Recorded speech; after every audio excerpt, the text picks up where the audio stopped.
They still haven't found him. The hitman, that is. I mean, look, you gotta acknowledge this. This is something that's very important. We have not found the hitman yet who assassinated Brian Thompson, the United Healthcare CEO.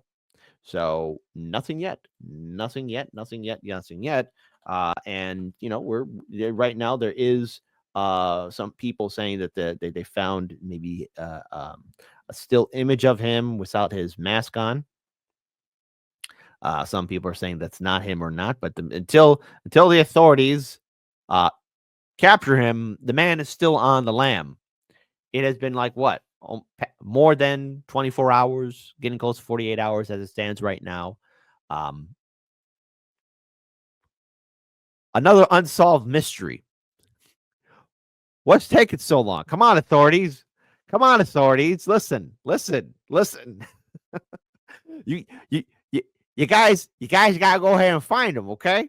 I mean, if you could find somebody selling cigarettes on the street without a license or doing anything else, you could find this guy too. So what's going on here? So first of all, I want to pull up this video here. Shout out to Case Study QB because right now the FBI and all other agencies are going all over social media to try and find out where is he? What happened? Where's he at? Has anybody seen him? It's just going to be one of the great disappearing acts in this modern day and age where we have CCTV, smartphones, surveillance cameras, all that kind of stuff. It seems clear that the suspect here wanted to send a message with the words on these shell casings.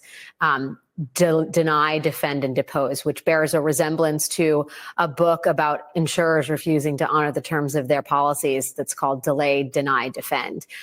How are you looking at those words? I mean, what does that tell you, first of all, about the sort of climate in and around American healthcare and those who sit at the top of these giant insurance companies? It is simple. I'll tell you what it means. It means that people are snapping. People are getting upset. People are getting angry. All right. I only can imagine, okay, because I don't know what it's like. I don't know what it's like when you get a call from the insurance company and they tell you that your mother, your father, your grandfather, your grandmother, your sister, brother, cousins, aunt, uncle, son, daughter, niece, nephew, grandson, granddaughter. Oh, we can't take care of them.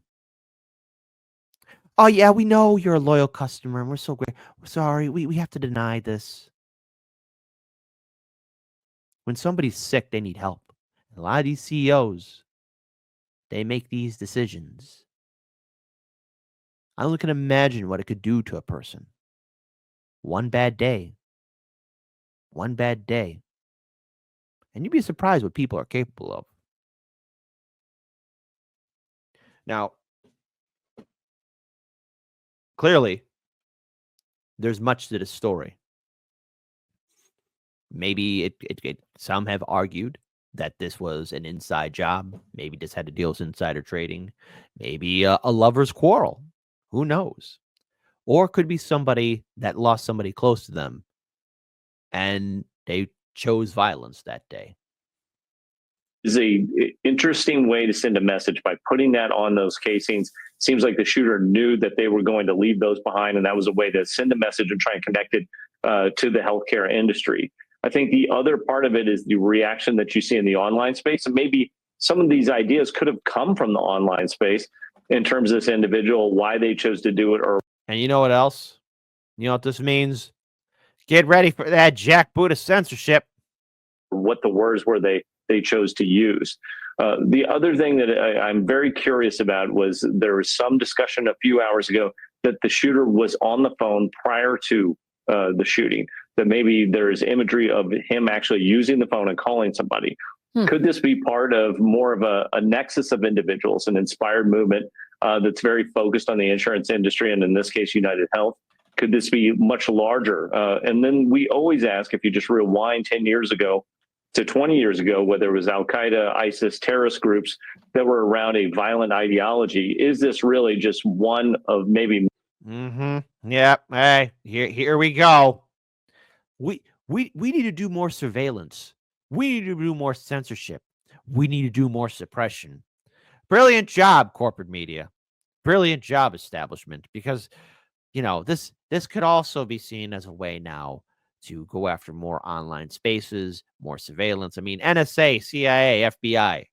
Haven't you already learned enough already? We already know you're spying on us. Hey, Bob. Hey, Billy. Say hello to your wives for me. Those are my FBI handlers. Many, or is this the tipping point for one of many that could be a contagion that we could see? Those are things I'm sure law enforcement nationwide are quite concerned about right now. Notice he used the word contagion. Contagion. Because, again, this could also be somebody who lost somebody close to them.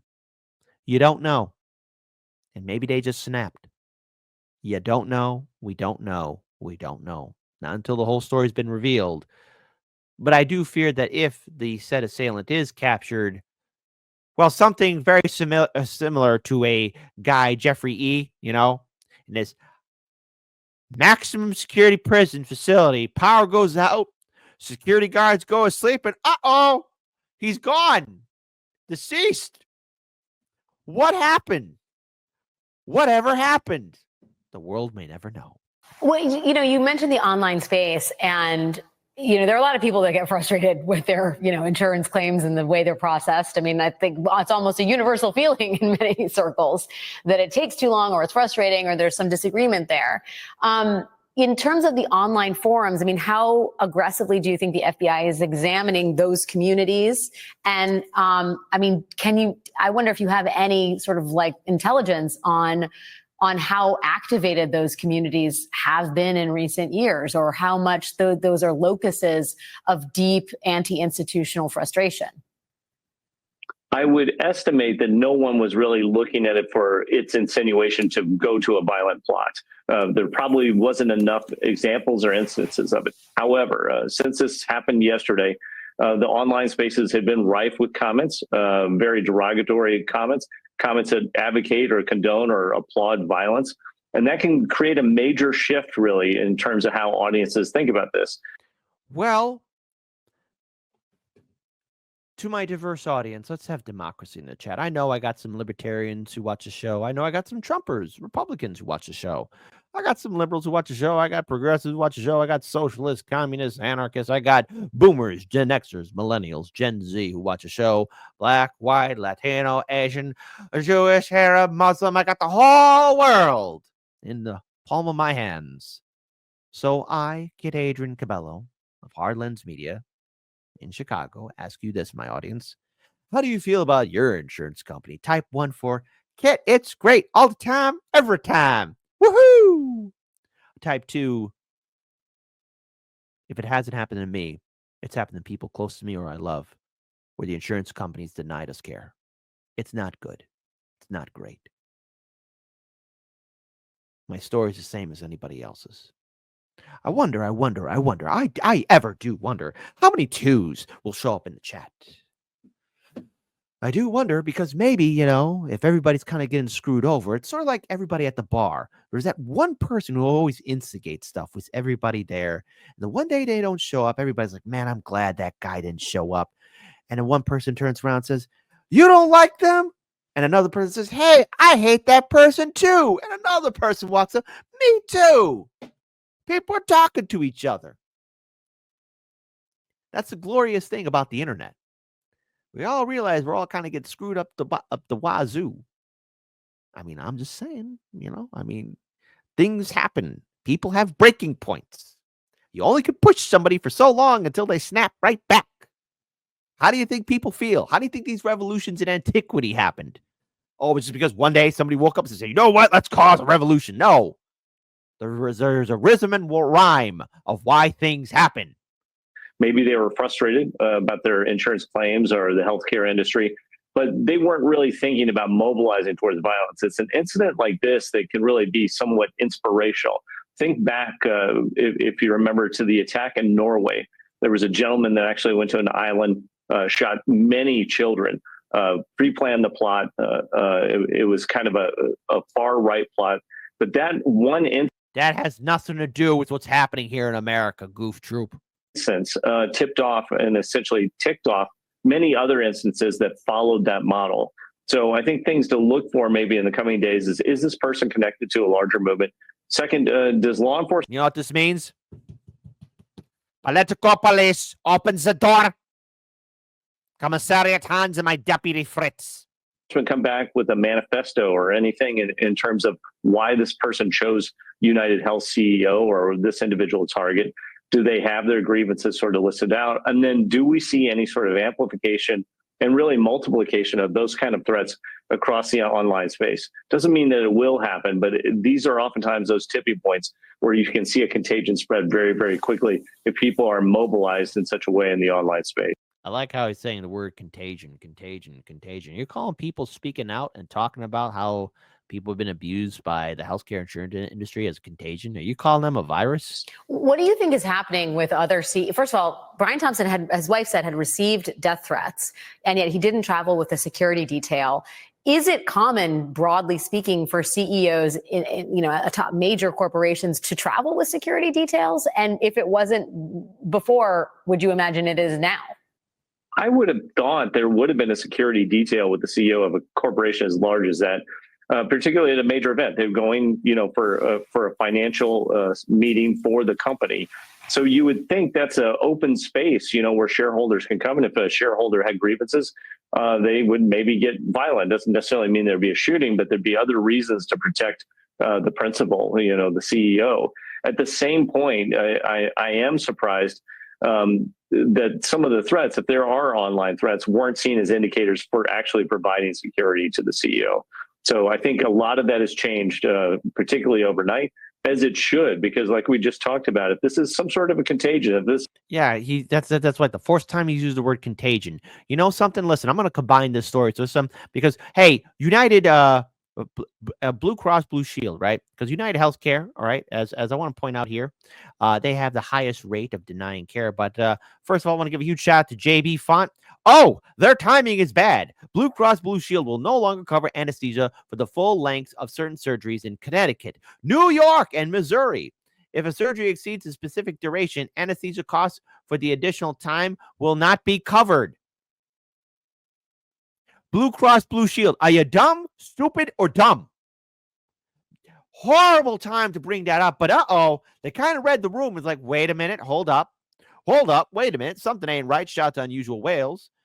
Breaking Anthem. Blue Cross Blue Shield calls off decision to cap off anesthesia for surgical patients, which, first of all, folks, I want to point out something, because Community Notes did call this out, because even the More Perfect Union, Blue Cross Blue Shield in Connecticut, New York, Missouri has declared it will no longer pay for anesthesia for the full lengths of some surgeries. If the procedure goes through for a certain time, anesthesia will not be covered for duration. I want to pull this up here right now. Community Notes did state this. Hold on. Let's see. Hold on. This post is directly from the American Society of Anesthesists. This changes the following Medicare billing practices, which caused them to reverse their statement. They did an Uno reverse. One of the country's largest health insurance reversed its decision to no longer pay for anesthesia care in certain states if the surgery or procedure goes beyond a particular time limit. These CEOs are inhuman, okay? But even they realize, hold on. Do we want to get controlled Alt-Delete? No, you don't want that to happen, right? The original move by Anthem Blue Cross Blue Shield, which would have started next year, alarmed doctors and policymakers. There's been a widespread, significant misinformation about an update to our anesthesia policy. As a result, we have decided to not proceed with this policy change. Smart move, right? Smart move not to piss off people. To be clear, hold on, listen to this. Folks, do you believe Blue Cross Blue Shield after this? To be clear, it never was and never will be the policy of Anthem Blue Cross Blue Shield to not pay for medically necessary anesthesia services, the company added. The proposed update to the policy was only designed to clarify the appropriateness for anesthesia consent with well-established clinical guidelines. Do you guys believe Blue Cross Blue Shield just said, wait a minute, guys, we got it wrong. We got it so wrong. We got it wrong. We're sorry. Type 1 if you like, yes, kid, I believe them. They're saying that they're sorry and that there's misinformation out there. Type 2, no, man, I don't believe them. They realized that this was bad timing. They stepped in it. They stepped in it big, boy. They stepped in a big old pile of stink and they can't wipe it off. I wonder how many 2s will be in the chat. Oh, I wonder. Do you ever wonder? Do you ever wonder? Do you ever wonder? So yeah, they did the whole Uno reverse card. They're like, wait. We might be stepping into something here, Bobby. We very well could. Hold on, I just want to go ahead and pull up a little bit more of this article. Anthem, Blue Cross Blue Shield, has said that starting in February, it would use metrics known as physician work time values from the Centers for Medicare and Medicaid Services. All right, wow. Target the number of minutes reported for anesthesia services. So they want you to raw dog surgery now. Going it raw. Raw dog the air, raw dog the surgery. Claims submitted with report time above the established number of minutes will only pay up to the CMS established amount, it said in a note to New York providers earlier this week. It was not clear which states would have seen the policy rolled out first. The American Society of Anesthesiologists said the move would have taken effect in Connecticut, New York, and Missouri. And it appears a similar notice had also been issued to providers in Colorado with a March start date. Wednesday, officials in Connecticut announced that the following conversation with Anthem, the policy will no longer take effect in the state. Wow. See? And here, first of all, anesthesiologists accuse Anthem of putting profits over patients. In mid-November, the ASA issued a statement calling the policy a cynical money grab and urging Anthem to reverse it immediately.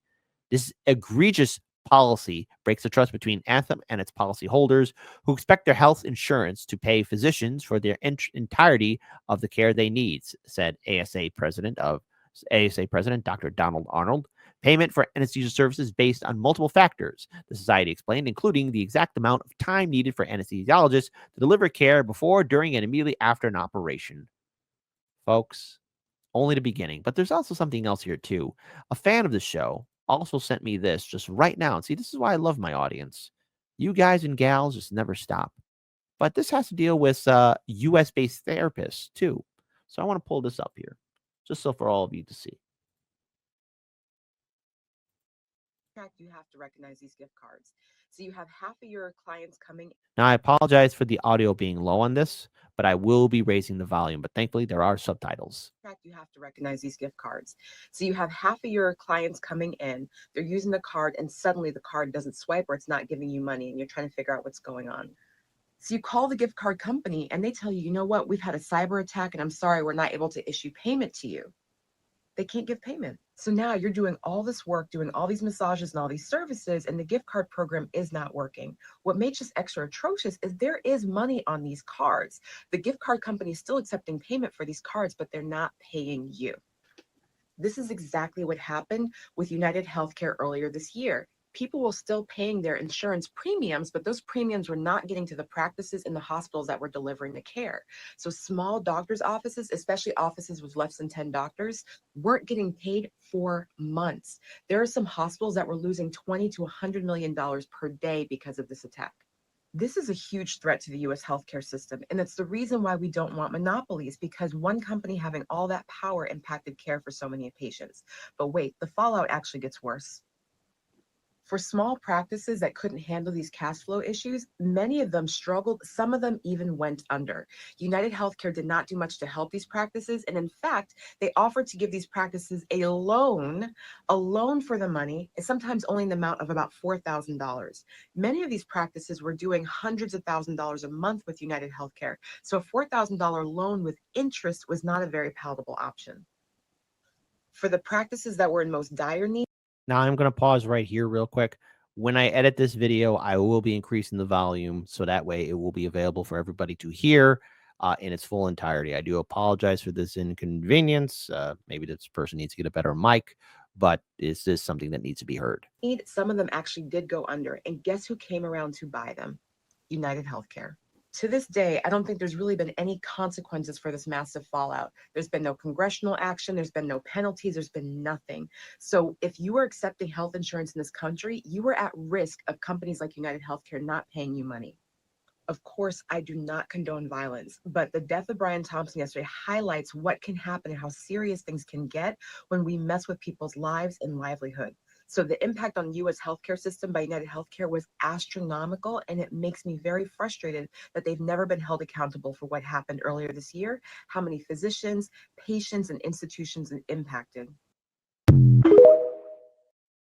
Again, you mess around with people's lives, you mess around with people's livelihoods, you mess around with people's loved ones, people will snap. I am concerned about the jackboot of censorship being used. The manhunt for this person is still ongoing. I mean, anything can happen between now and when we end this show, and further on. It would be interesting if they never do catch the guy, because who knows how long this person plotted this thing out. We may never know. But the fallout from this is that more people are going to be talking about the healthcare insurance industry. More people are going to be talking about how they got screwed over. More people are upset. Remember, these last 4 years under the Biden-Harris administration, we've seen an increase in costs of everything. People facing homelessness, people facing eviction, people losing their small businesses, people losing everything. And when somebody has everything lost, when they have lost everything and they have nothing else left to lose, that's when you're dealing with a dangerous person. This is only the beginning, folks. And until then, I urge all of you to please be safe out there, because you never know what another person is going through. So let us all try and be kind and polite to each other, and let us build a better future.